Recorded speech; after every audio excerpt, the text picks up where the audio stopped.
L'ADMD poursuit son combat pour autoriser l'euthanasie. L'association pour le droit à mourir dans la dignité sillonne la France en bus tout le mois de juillet.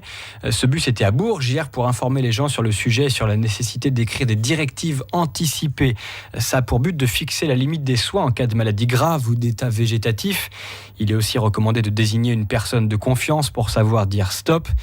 C'est vrai que c'est une question qu'on ne se pose pas quand on va bien. Et puis l'été, on a souvent autre chose à penser en plus. Et pourtant, Michel Benoît, il y avait du monde à Bourges dont beaucoup ne connaissent pas cette possibilité laissée aux patients. Donc ça, c'est vraiment la première chose à faire, c'est faire les directives. Directive anticipée, la DMD a établi un document type qu'elle remet aux personnes qui se présentent. La question préoccupe beaucoup Sylvie. Je l'ai dit à mes enfants, mais il faut que ce soit écrit.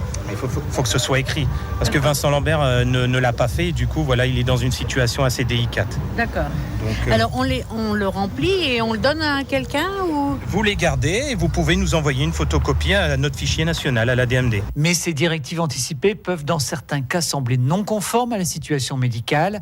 La DMD estime qu'il y a trop de flou en France et continue de se battre pour une euthanasie active. Alban Perret, membre du bureau national de l'association. Aujourd'hui, d'après l'Institut national démographique, on envisage à peu près 3000 quasiment aides actives à mourir illégales en France. Illégales, pas parce que ça n'a pas été demandé par les gens, pas parce que ça n'a pas été demandé par la famille, même si ça peut être le cas, mais illégales simplement parce que ce n'est pas prévu par les textes. Alors dans ce cas-là, qui prend le risque ? Le risque, souvent, il est pris par l'équipe médicale et paramédicale dans ce type de sujet. La France insoumise avait déposé, sans succès, une proposition de loi en février dernier. Michel Benoît pour France Bleu Berry.